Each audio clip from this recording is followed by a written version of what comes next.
श्री संत गजानन महाराज चरित्र अध्याय 13. महारोगी बरा झाला.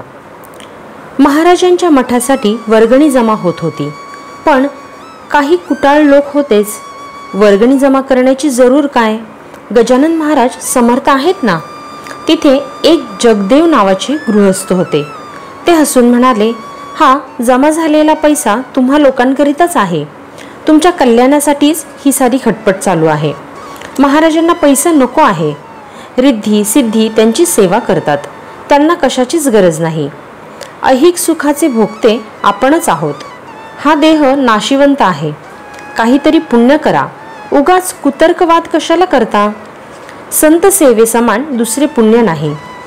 गजानन महाराज हे संतांचे मुकुटमणी आहेत. एक दाणा पेरला तर त्याच्यापासून अनेक दाणे मिळतात. असंच पुण्याचं आहे. कुटाळांची बोली बंद झाली. पराकोटाचं काम होत आलं. चुना रेती गोटे गाड्या भरून येत होत्या. एकदा स्वतः महाराज रेतीच्या गाडीवर बसून बांधकामाच्या ठिकाणी आले.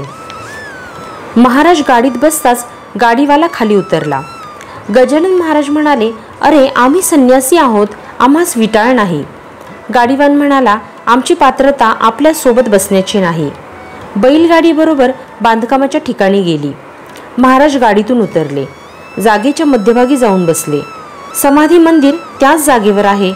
ते काम पाहिल्याने तर अधिकाऱ्यांनी कबूल केल्याप्रमाणे पुन्हा एकदा 1 एकर जागा संस्थानाला दिली. मंदिराचं काम पूर्ण झालं. महाराज तिथे राहू लागले. लोकांना साक्षात्कार होऊ लागले. मेहकर गावाजवळ सवदंड नावाचं एक गाव होतं. तेथील गंगा भारती नावाचा गोसावी महाराजांची कीर्ती ऐकून शेगावला आला. तो कुष्ठरोगी होता. अतिशय त्रासून गेला होता. एक दिवस तो महाराजांच्या दर्शनास गेला. तेथील लोक त्यास दर्शन घेऊ देईनात. तो दुरूनच दर्शन घेत असे. एक दिवस गंगा भारती लोकांची नजर चुकून समर्थांपाशी आला. पायावर डोकं ठेवलं. महाराजांनी जोराने त्याच्या डोक्यात थापड मारली. तो उभा राहिला व महाराजांकडे टक लावून पाहू लागला. महाराजांनी त्याच्या गालात थापडा मारल्या. अंगावर थुंकले. त्याने तोच बेडका अंगास चोळला. एक कुटाळ त्या गोसाव्यास म्हणाला, तू महारोगी आणि अंगाला थुंका चोळलास, जा लवकर स्नान कर. गोसाव्याला हसू आलं. तो म्हणाला, साधूपाशी अमंगळ असं काहीच नाही. हा कस्तुरीचा मलम आहे. तुम्हाला शंका असेल तर माझ्या अंगाचा वास घ्या. त्यांची योग्यता तुला माहीत नाही. महाराज जिथे स्नान करतात तिथली ओली माती मी रोज अंगास लावतो. असं म्हटल्यावर ते दोघे त्या जागेपाशी गेले. त्या कुटाळ माणसाला खरोखरच गोसाव्याने सांगितलेला अनुभव आला. तो गजानन महाराजांस शरण गेला. गंगा भारती रोज दूर बसून भजन करीत असे. 15 दिवसात त्याच्या अंगाची लाली कमी झाली. कानाची सूज उतरली. त्याचं भजन ऐकून महाराजांना आनंद वाटे. गंगा भारतीची बायको त्यास परत नेण्याकरिता शेगावला आली. तिचं नाव अनुसया. तिच्यासोबत तिचा मुलगा होता. दोघांनीही गंगा भारतीस घरी येण्यास विनंती केली. परंतु गोसावी म्हणाला, आता मी तुमचा नाही, मी इथेच राहणार. माझी धुंदी उतरली. त्याने बायको व मुलास परत गावी जाण्यास सांगितले. माझ्या जन्माचं सार्थक झालं. आता मला परमार्थाला लागू द्या. तेव्हापासून तो महाराजांच्या जवळ बसून एक तारीवर भजन गात असे. गजानन महाराजांनी त्यास मलकापुरास पाठवले. तो मलकापुरात राहू लागला. पौष मासात एकदा मुंड गावाचा श्यामसिंग शेगावस आला. मुंड गावास महाराजांच्या येण्याकरिता त्यांनी विनंती केली. त्याच वेळी समर्थ गजानन महाराज म्हणाले, मी पुढे कधीतरी येईन. पण त्याने जास्त आग्रह केला म्हणून महाराज त्याच्या सोबत गावी गेले. श्यामसिंगाने मोठा भंडारा केला. स्वयंपाक सुरू होता. महाराज म्हणाले, आज चतुर्दशी आहे, पौर्णिमेला पंक्ती घाल. श्यामसिंगाने त्याच दिवशी पंक्ती बसवल्या. एकाएकी आभाळ आलं.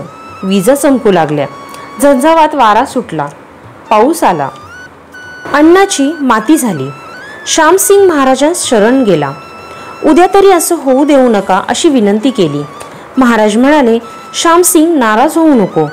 महाराज आकाशाकडे पाहू लागले. एका क्षणात आभाळ स्वच्छ झालं. पौर्णिमेला भंडारा आनंदाने पार पडला. पुंडलिक भोकरे नावाचा एक जवान मुलगा मुंड गावात होता. त्याच्या वडिलांचं नाव उकिरडा होतं. पुंडलिक एकुलता एक मुलगा होता. तो शेगावची वारी पौष वद्यात करे. त्याची श्रद्धा महाराजांवर होती. वऱ्हाडात त्यावेळी ग्रंथीचा रोग फार होता. मुंडगावातल्या त्या रोगाची लागण होती. तशातच पुंडलिक शेगावची वारी करण्यास निघाला. त्याचे वडील सोबत होते. घरीच अंग कचकच करीत होतं. बाप लेकांनी गाव सोडलं. पुंडलिकाला ताप भरला. त्याच्याने चालवेना. बगलेत गाठ आली. सारी शक्ती क्षीण झाली. महाराजांची त्याने विनवणी केली. मुलाची तब्येत पाहून बाप चिंतातूर झाला. मुलाचा हट्ट वारी झालीच पाहिजे. काही झालं तरी शेगावला जायचंच. गजानन महाराजांना त्याने हात जोडले. महाराजांची त्याच्यावर कृपा झाली. महाराजांनी स्वतःचीच काक दाबली आणि म्हणाले की गंडांतर टळले. पुंडलिका चिंता करू नको. आणि तो बरा झाला. त्याची वारी सफल झाली. पुंडलिकाच्या मातेनं नैवेद्य वाढला. महाराजांनी भोजन केलं. हेच पुंडलिक भोकरेच्या सेवेचं खरं फळ त्याच्या पदरी पडले. सर्वजण ते मुंडगावला परत गेले. इथे अध्याय 13वा समाप्त होत आहे. या आणि अशाच महाराजांच्या अनेक लीला आपल्याला पुढील अध्यायामध्ये ऐकायच्या आहेत. आजचे हे अध्यायाचे पुष्प मी महाराजांच्या चरणी अर्पण करते आणि आजचा अध्याय संपवते. गणगण गणात बोते.